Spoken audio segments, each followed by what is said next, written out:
जय हिंद, नमस्ते, वंदे मातरम। आप सभी लोग देख रहे हैं समाधान स्टडी और आप सभी का वेलकम तहे दिल से स्वागत करता हूँ। और आज हम लोग बहुत ही शानदार क्वेश्चन करने वाले आपके समक्ष। टारगेट हमारा वही रहेगा 25+ मार्क्स अचीव करने का। तो चलिए आइए बेहतरीन सेशन को ज्वाइन करते हैं। सारा का सारा सेशन आपके सिलेबस के अकॉर्डिंग होगा। आप लोग प्रतिदिन इस क्लास को लीजिए, आपको बहुत ज़्यादा बेनिफिट होने वाला है। ये बॉटनी का सेशन है और बॉटनी जूलॉजी मैंने आप सभी के लिए अलग अलग टॉपिक वाइज सेशन को लाया है। देखिए साथियों, आपके स्क्रीन पर पहला क्वेश्चन बोला गया है कि जगत प्लांटी में संबंधित है। तो आपका प्लांटी जगत है, ठीक है बच्चा, जो आपका प्लांटी जगत है उसमें कौन कौन से पौधे सम्मिलित हैं, यह आपको कमेंट्स करके बताना है। तो क्या आप लोग बता पाएंगे? शैवाल, ब्रायोफाइटा, टेरिडोफाइटा, अनावृत बीज, आवृत बीज? क्या ऑप्शन नंबर बी करेक्ट होगा इसका? क्या साथियों ऑप्शन नंबर बी हमने क्वेश्चन में लगाया है क्या? B is the right answer, B is the right answer. और बी वाले भाई साहब बिल्कुल करेक्ट होने वाले हैं। क्या होंगे? बी इसका बहुत करेक्ट राइट आंसर है। चलिए आगे आते हैं। नेक्स्ट क्वेश्चन नोट करना मेरे साथ, क्या बोल रहा है। इसमें बोला गया है, जरा ध्यानपूर्वक समझते हैं, सीखने की कोशिश करते हैं। इसमें बोला गया है कि आपका वर्गीकरण की क्रमिक पद्धति के सही कथन चुनकर हमें बताना है। क्रमिक पद्धति आपका जीवों के बीच विद्यमान प्राकृतिक संबंधों पर आधारित है, या फिर यह एंगलर और आपके फ्रंटलर द्वारा प्रतिस्थापित की गई है। आपका क्रमिक पद्धति कायिक और लैंगिक लक्षणों को समान महत्व देती है, या इन्हें बाह्य और आंतरिक लक्षण जैसे कि शारीरिक, आपका भौमिक इत्यादि को क्या करते हैं, सम्मिलित किया जाता है। आप लोग ध्यान दीजिएगा कि वर्गीकरण की कृत्रिम पद्धति केवल सतही व आपके मोटे आकार के लक्षणों पर प्रभावित होती है। और इसका आंसर जैसे कि आप लोग कमेंट्स कर पाएंगे, ऑप्शन नंबर सी की क्रमिक पद्धति कायिक और लैंगिक लक्षणों को क्या करती है, समान महत्व देती है। ऑप्शन नंबर क्या है, सी करेक्ट होगा इस क्वेश्चन का करेक्ट आंसर। आगे आते हैं। वर्गीकरण की पद्धति वर्गीकरण की प्राकृतिक पद्धति आधारित है। वर्गीकरण की प्राकृतिक पद्धति आधारित है।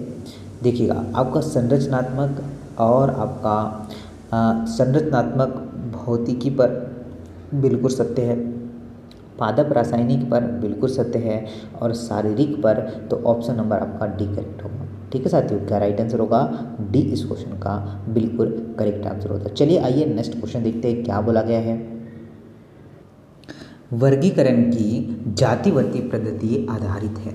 जीवों के उद्विकासीय संबंधों कोशिकीय आपकी सूचनाओं पर, या फिर आपका संरचनीय, आपका भौतिकी पर, या उपरोक्त सभी साथी नोट करिएगा।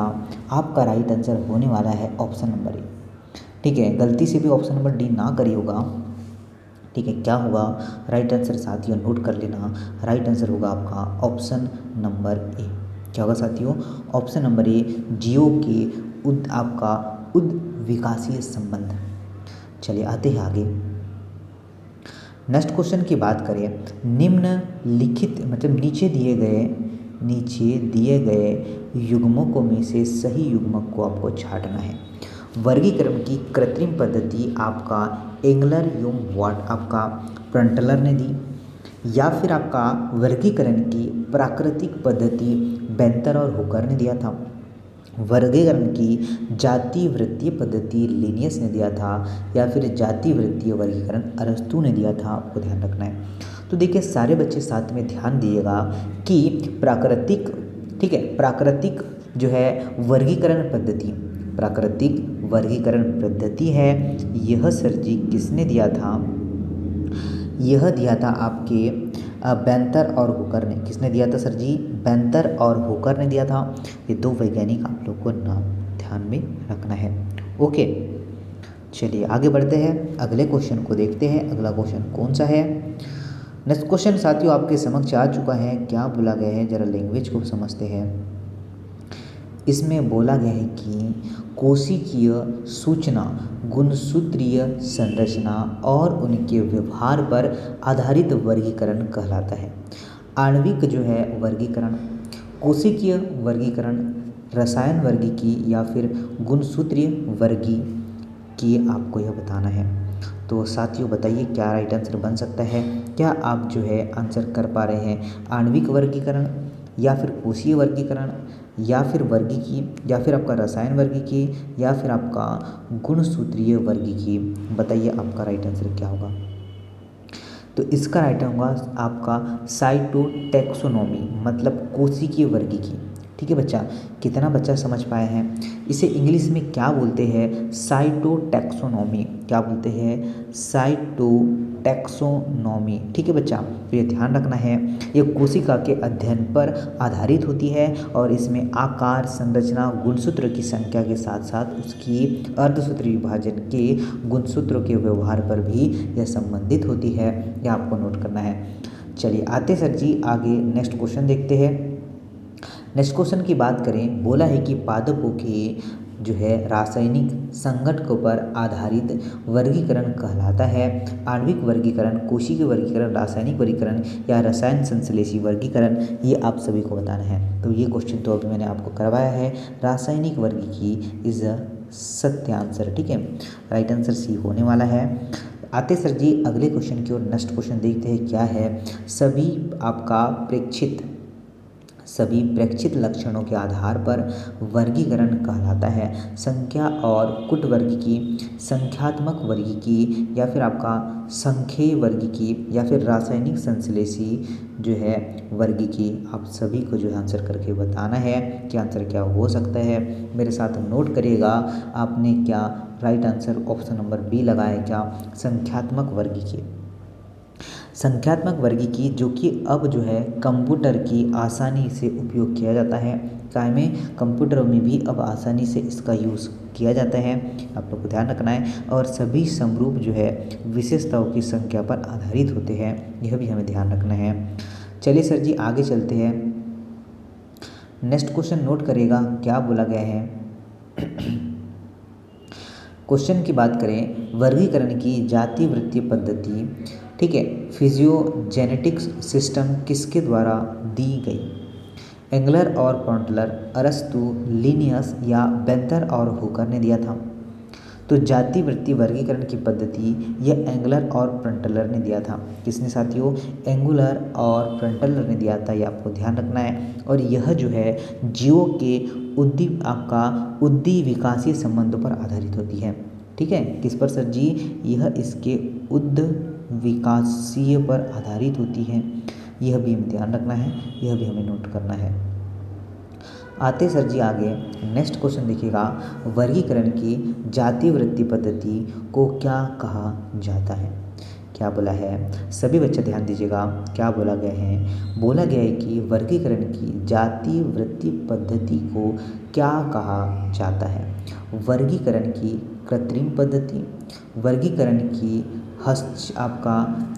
हचित पद्धति या फिर वर्गीकरण की प्राकृतिक पद्धति या वर्गीकरण की विटेकर पद्धति। या आप सभी को ध्यान रखना है कि राइट आंसर क्या होगा आपका, हचिंस पद्धति कहते हैं। वर्गीकरण की कौन सी पद्धति कहते हैं, तो आपका हचिंस ऑप्शन नंबर बी करेक्ट है। आते जरा नेक्स्ट क्वेश्चन की ओर। देखिए बच्चा, अब थोड़े शानदार क्वेश्चन आपके और अच्छे मिलेंगे। शैवाल क्या होते हैं। शैवाल की पादप को क्या कहते हैं, थैलस कहते हैं। पादप काय को हम लोग थैलस कहते हैं, ये आप लोग को नोट करना है।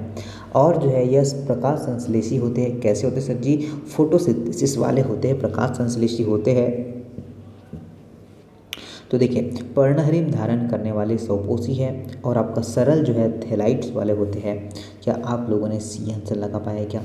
ऑप्शन नंबर सी आपका बिल्कुल सत्य आंसर होगा और बिल्कुल बेहतरीन आप लोगों ने आंसर कर पाया होगा। आते हैं आगे, शैवाल रहते हैं। अब जो क्वेश्चन आपसे पूछ लिया है, शैवाल कहाँ रहते हैं। स्वच्छ और समुद्री जल में, नम चट्टानों में, नम मृदा और लकड़ी में या उपयुक्त सभी में। क्या आप लोग बता पाएंगे। क्या आप साथी बता पाएंगे कि शैवाल मुख्यतः जो है आपके स्वच्छ जल और समुद्री जल में रहते हैं क्या, या फिर नम चट्टानों में या नम मृदा लकड़ियों में रहते हैं क्या? जी हाँ सर, आपके यह सभी में मौजूद होते हैं। उपयुक्त सभी आपका राइट आंसर हो जाएगा। क्या यही आंसर आप सभी साथियों ने लगा पाए क्या? बहुत ही शानदार क्वेश्चन था और आप लोगों ने बहुत ही शानदार आंसर लगा पाया होगा। यहाँ पर आपको बताना है कि यहाँ पर क्या आएगा। शैवाल में एक कोशिकीय, जैसे कि आपका ऑप्शन नंबर 1 खालिस्तान तंतु होता है, जैसे कि खालिस्तान बी, और आपके निवाही जैसे सी स्थान पर क्या आएगा यह बताना है। देखिए अब मेरे साथ आप लोग ध्यान रखिएगा, शैवाल में एक कोशिकीय जीव आपका क्लोमाइडोमोनास, यहाँ का आएगा सर जी क्लोमाइडोमोनास आएगा। तंतु जैसे कि आपका यूलोथ्रिक्स, क्या सर जी यूलोथ्रिक्स, और निवाही, और जैसे आपका वॉलवॉक्स सम्मिलित है। कितना बच्चा ने डी आंसर लगा पाया है? साथियों जिन भी साथियों ने डी आंसर लगाया है ये बिल्कुल करेक्ट आंसर होगा, बिल्कुल करेक्ट आंसर होगा, यह आप लोग को ध्यान रखना है। सभी को बता दूं गाइस कि अगर सेशन आपको अच्छा लगे, सेशन आप में कुछ सीखे, तो सेशन को लाइक जरूर कर देना। देखिए शैवाल के सदस्य क्या है, जनन करते हैं, कायिक प्रक्रिया, अलैंगिक प्रक्रिया, लैंगिक प्रक्रिया, उपयुक्त सभी।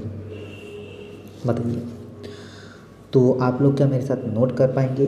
शैवाल जो है कायिक, अलैंगिक, लैंगिक से क्या करता है, जनन करता है। तो क्या आप लोग उपरोक्त सभी लगा पाएंगे क्या?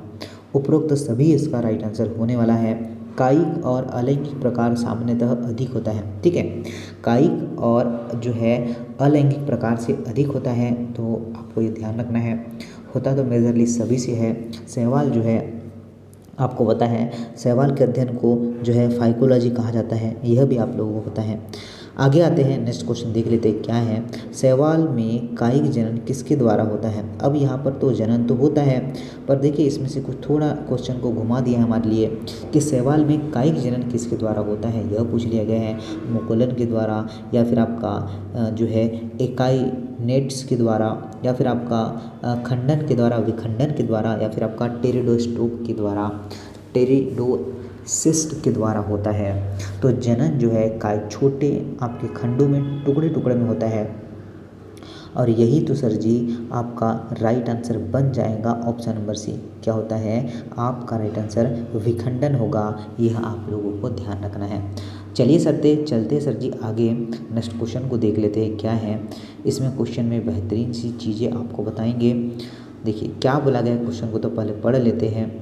क्वेश्चन में बोला गया है सर कि शैवाल में अलैंगिक जनन विभिन्न प्रकार के बीजाणुओं द्वारा होता है।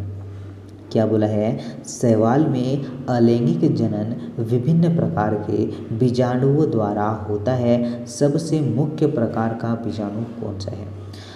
अलैंगिक अचल बीजाणु, अंतरह बीजाणु, या फिर आपका अलैंगिक चल बीजाणु, या फिर होगा निस्तांद होगा। यह आप सभी को बताना है सर जी। और देखिएगा क्या आंसर बेहतरीन होगा कि शैवाल अनेक प्रकार के बीजाणु बनाते हैं। शैवाल क्या करते सर जी? अनेक प्रकार के जो स्पोर बनाते हैं, मतलब बीजाणु बनाते हैं, आप लोग को ध्यान रखना है। और ये अलैंगिक जो है चल बीजाणु होते हैं। सी आंसर आप सभी ने लगा पाया होगा, सभी ने सी आंसर कर पाया होगा।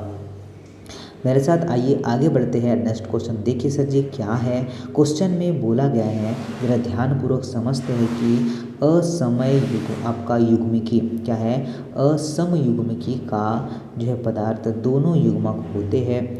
बताइए क्या आकार में समान और अचल, आकार में भिन्न, आकार में जो है समान और जो है चल, या फिर आकार की में भिन्न होंगे? क्या आप लोग जो है बता पाएंगे कि आंसर क्या होगा?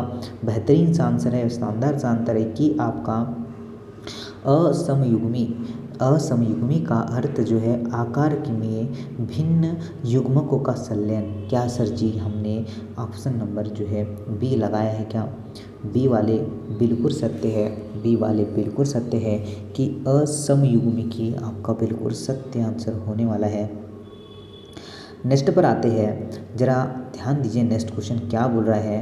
क्वेश्चन में हमसे बोला गया है, क्या बोला है सर जी? इसने बोला है कि शैवाल में अलैंगिक जनन विभिन्न प्रकार के बीजाणुओं द्वारा होते हैं। सबसे प्रमुख प्रकार के बीजाणु हैं, तो कौन से सबसे प्रमुख प्रकार के बीजाणु हैं? तो ये तो आपने बता दिया है, मैंने जो पूरा आपको बता दिया, ये भी हो चुका है। देखिए, ये देखिए नेक्स्ट क्वेश्चन, सभी लोग ध्यान दीजिएगा। इसमें बोला गया है कि विषम युग्मी जो है से अभिप्राय क्या है?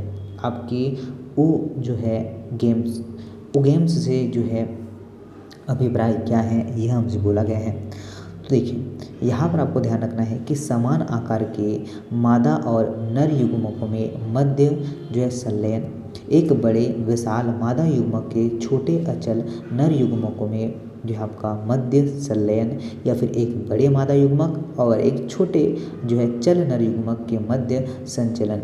तो क्या हमारा सी आंसर होगा क्या? बताइए साथियों, सी आंसर आपका बिल्कुल सत्य होगा, या नोट कर लेना आप लोग। विषम युग्मी का अर्थ क्या होता है? ठीक है बच्चा, आपको पता होना चाहिए कि विषम युग्मी का अर्थ क्या होता है। एक बड़े अचल खंड का छोटा चक्र जो है शुक्राणुओं के साथ क्या होता है, संलयन होता है, उसे हम लोग कहते हैं। एग्जाम्पल के तौर पर आपको जो है आपका फ्यूकस है, आपका कारा हो, वॉलवॉक्स है, ये सब इसके एग्जाम्पल्स होते हैं, ये भी हमें ध्यान रखना है। चलिए आते हैं नेक्स्ट क्वेश्चन की ओर। आपसे बोला गया है, जरा देखिए क्या बोला गया है। इसमें बोला गया है कि निम्नलिखित में से अलैंगिक जनन का कौन सा प्रकार शैवाल में उपस्थित होता है? क्या बोला है? अलैंगिक जनन का कौन सा जो है प्रकार शैवालों में उपस्थित होता है? समयुग्मिकी या फिर असमयुग्मिकी या फिर विषम युग्मिकी या उपयुक्त सभी, ये आप लोगों को बताना है। तो मेरे साथ आप लोग बता पाएंगे क्या? इस क्वेश्चन का राइट आंसर जो उपयुक्त सभी होगा कि निम्नलिखित अलैंगिक जनन का कौन सा शैवाल उपस्थित होता है? समयुग्मिकी जो है समयुग्मिकी भी होगा, असमयुग्मिकी भी होगा और आपका विषम युग्मिकी भी होगा। उपयुक्त सभी आपका बिल्कुल सत्य आंसर है। क्लोमाइडोमोनास दर्शाता है। क्लोमाइडोमोनास क्या दर्शाता है सर जी? यह हमसे क्वेश्चन पूछ लिया गया है। तो क्या हम लोग बता पाएंगे जो क्लोमाइडोमोनास है यह समयुग्मिकी या फिर समयुग्मिकी, असमयुग्मिकी, तो यह दोनों ही दर्शाता है। यह आपको ध्यान रखना है, यह आपको ध्यान रखना है। मतलब सी आंसर आपका राइट आंसर होगा, सत्य आंसर होगा, करेक्ट आंसर होगा। आते सर जी आगे, आपसे बोला गया है, जरा नोट करेंगे सभी साथी। क्या बोला है कि नीचे दिए गए समुद्री शैवाल के समूह में से किन्हें जो है खाद्य की उपयोग में लिया जाता है? किसके खाद्य के उपयोग में लिया जाता है? देखिए, क्लोमाइडोमोनास, वॉलवॉक्स और ग्रेसिलेरिया, या फिर आपका होगा पोरफायरा, या फिर आपका लेमिनेरिया और आपका सार्गेसम, या फिर होगा आपका लेमिनेरिया और ग्रेसिलेरिया, या फिर होगा आपका जो है पोरफायरा और क्लेमाइडोमोनास। क्या आप लोग बता पाएंगे? जी हाँ, हम लोग बता पाएंगे। क्या सत्य आंसर हो सकता है? क्या हम लोगों ने जो है ऑप्शन नंबर बी लगाया है? क्या होगा आपका पोरफायरा और लेमिनेरिया और सार्गेसम, इसका बिल्कुल सत्य आंसर होगा सर जी। क्या बी आंसर आप लोगों ने लगा पाया है क्या? बिल्कुल सर जी, बी आंसर बिल्कुल सत्य होगा, बिल्कुल राइट आंसर होगा और आप लोगों ने बहुत ही अच्छा कर पाया होगा। शैवाल जो है, लाल शैवाल से प्राय अगार, जो आपका अगार एक जो है व्यावसायिक उत्पादन है जो आपका उपयोग में लिया जाता है सूक्ष्म जीवों की वृद्धि के लिए, आइसक्रीम और जो है जेली बनाने के लिए, ए और बी दोनों में, या फिर आपका टेक्सटाइल और जो है कागज़ को आकार देने में। तो क्या आंसर हो पाएगा? तो देखिए, यहाँ पर जो आप लोग आंसर पर कर पा रहे हैं ऑप्शन नंबर जो है सी, क्या होगा आपका सूक्ष्म जीवों की वृद्धि के लिए और आइसक्रीम और आपका जेली बनाने में, आपका सी आंसर सत्य होगा। क्या होगा साथियों? सी आंसर बिल्कुल सत्य है। अगार जेल आपका क्या बोला बच्चा, यहाँ पर आपको ध्यान रखना है। जो आपके अगार जेलिडियम है वो आपका ग्रेसिलेरिया है से यह प्राप्त किया जा सकता है, यह हमें ध्यान रखना है। बहुत ही शानदार क्वेश्चन है, बहुत ही बेहतरीन क्वेश्चन है। अगार अगार किससे प्राप्त होता है? तो अभी तो मैंने आपको बता चुका है कि अगार अगार किससे प्राप्त हो सकता है। क्या आप लोग सही बता पाएंगे? आपका जेलिडियम और ग्रेसिलेरिया, जेलिडियम आपका बिल्कुल सत्य आंसर होगा, यह आप लोग को नोट रखना, ध्यान रखना है। ओके, इसे हम लोग अगार अगार प्राप्त कर सकते हैं। आते सर जी आगे नेक्स्ट क्वेश्चन देख लेते हैं क्या बोला गया है। बोला गया कि निम्नलिखित में कौन सा खाद्य प्रोटीन का एक महत्वपूर्ण स्रोत है। स्पाइरोगारा, क्लोरेला, यूलोथ्रिक्स और आपका जेलेडियम आपको बताना है। तो आपका जो स्पुरिन है, आपका जो इस स्पाइरोलीन है, क्या बच्चा, जो स्पाइरोलीन है यह जो होता है नील हरित शैवाल होता है और इसी में ही क्या होता है प्रोटीन, जिसे आप लोग क्या कहेंगे, इसमें आपका प्रोटीन कौन सा होता है, प्रोटीन और विटामिन बी कॉम्प्लेक्स व खनिज प्रचुर मात्रा में होता है। क्या आप लोगों ने आपका यूलोथ्रिक्स आंसर लगाया है क्या साथियों? आप सभी लोगों ने ऑप्शन नंबर बी लगाया है क्या? बी नहीं बच्चा, सी, ठीक है, सी आंसर सत्य है। चलिए आगे आते हैं। नेक्स्ट की बात करें, अंतरिक्ष यात्री शैवाल उपयोग में लेते हैं। ये तो आप सभी बच्चा बता पाएगा, मैंने काफ़ी बार आपको बता चुका है कि क्लोरील का उपयोग जो है अंतरिक्ष यात्री अपने साथ जो है लेके जाता है, जिससे कि हमें शुद्धिकरण के लिए काम आता है, भोजन के रूप में हमें शैवाल, हम लोग कुछ कुछ शैवाल खाते भी हैं। चलिए, जैसे कि मशरूम हो गया। आगे आते हैं, ज़रा देखिए नेक्स्ट क्वेश्चन क्या है सर जी। नेक्स्ट क्वेश्चन बोला गया है कि लंबी बीमारी से ठीक हो रहे लोगों को उनके भोजन में आपका स्पाइरुलिन सम्मिलित करने की सलाह दी जाती है, क्यों? बताइए। खाद्य को आसानी से पचाने में, प्रचुर आपका मात्रा में प्रोटीन, प्रतिजैविक आपका गुणधर्म होते हैं, या फिर आपका आत्म में उपस्थित माइको जो है फ्लोरेला को पुनः स्थापित करने के लिए। तो स्पाइरुलिन की बात कर लें, ठीक है, किसकी सर जी? जो स्पाइरुलिन की बात कर लें तो नील हरित शैवाल में, एक नील हरित शैवाल में स्पाइरुलिन जो है क्या करते हैं, ठीक है, क्या करते हैं साथियों? तो साथियों नोट करिएगा कि प्रचुर मात्रा में प्रोटीन होते हैं, इसमें क्या होते हैं, प्रचुर मात्रा में प्रोटीन होते हैं। ये आप लोग को ध्यान रखना है, ये आप लोगों को राइट आंसर करना है। आगे आते हैं, बोला है कि जो है क्लोरोफाइसी, क्या बोल रहा है बच्चा, क्लोरोफाइसी के सदस्यों को सामान्यतः कहा जाता है लाल शैवाल, भूरे शैवाल, हरे शैवाल या फिर नील हरित शैवाल। क्या आप लोग बता देंगे कि वर्ग क्लोरोफाइसी के सदस्यों को क्या आपका पर्णहरिम, आपका वर्ण की प्रचुरता के कारण ही क्या कहा जाता है, हरे शैवाल कहा जाता है, हरे शैवाल कहा जाता है? क्या आप लोग अब कोई क्वेश्चन गलत बना पाएंगे क्या? बिल्कुल नहीं, बिल्कुल नहीं। राइट आंसर नोट करना मेरे साथ, सी आंसर हो जाएगा, हो जाएगा। 30 नंबर का क्वेश्चन है कि निम्नलिखित में से कौन सा एक कसाब रहित युग्मक के साथ समयुग्मी होता है? तो आपका देखिए सार्गोसम, या फिर आपका होगा एक्टोकार्पल्स, या फिर यूलोथ्रिक्स, या फिर होगा स्पाइरोगायरा। 30 नंबर का क्वेश्चन है, आप सभी लोग आंसर कर पाएंगे कि स्पाइरोगायरा, क्या बच्चा, जो स्पाइरोगायरा है ऑप्शन नंबर डी। तो इसका सत्य आंसर है कि स्पाइरोगायरा में अचल, अचल मतलब अकसाभीय, समझ गए आप लोग, क्या है, अकसाभीय युग्मक के साथ समयुग्मी, आपका समयुग्मिकी देखे जाते हैं, जिसमें लैंगिक और अलैंगिक दो प्रकार के होते हैं। कौन कौन सर जी? एक तो लैंगिक भी होगा और दूसरा अलैंगिक भी होगा, दो प्रकार के होते हैं। आते हैं नेक्स्ट क्वेश्चन की ओर, देखिए क्या है, किसी वर्णक की उपस्थिति में क्लोरोफाइसी के सदस्य सामान्यतः हरे होते हैं? क्या आप लोग बता पाएंगे?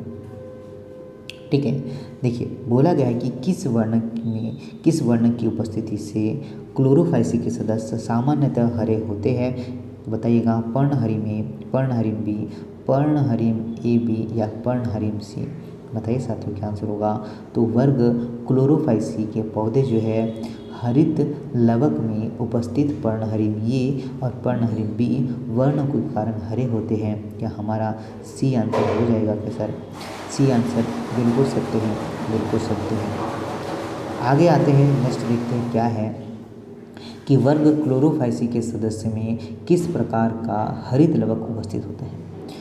वर्ग क्लोरोफाइसी के सदस्य जो है में किस प्रकार का हरित लवक उपस्थित होता है? देखिए, डिस्क और प्लेट के आकार का, या फिर जाली का आकार और जो है कप के आकार का, सर्फिलाकार और फीते के आकार का, या फिर उपरोक्त सभी होगा। तो मेरे साथियों नोट करना, जिन्होंने भी ऑप्शन नंबर डी लगाया है बिल्कुल सत्य होगा, बिल्कुल ठीक है। तो क्या यही आंसर आप सभी लोगों का आ रहा है क्या? चलिए आगे बढ़े। चलिए फीताकर्मी की बात करें, अगर आपको दिया जाए सर्फिलाकार, तो सर्फिलाकार किस में होता है? क्लोरोमाइडोमोनास में होता है। इस तरीके से आपको अलग अलग होता है, ध्यान रखना है। चलिए आते हैं नेक्स्ट क्वेश्चन की ओर। क्या बोला गया है? हमसे बोला गया है कि हरित लवक में संग्रहण मतलब स्टोर की बात कर रहा है कि आपका पायरीनाइड होते हैं, प्रोटीन और स्टार्च, कार्बोहाइड्रेट और प्रोटीन, आपका पॉलीसेकेराइड और प्रोटीन, या स्टार्च और आपका लिपिड्स। कि हम लोगों ने ऑप्शन नंबर ए लगाया है क्या? क्या हम लोगों का ऑप्शन नंबर ए सही है क्या सर? प्रोटीन और स्टार्च, तो आपका बिल्कुल सही है, प्रोटीन और starch is a right answer. और ये बहुत ही शानदार आंसर लगाया हमने।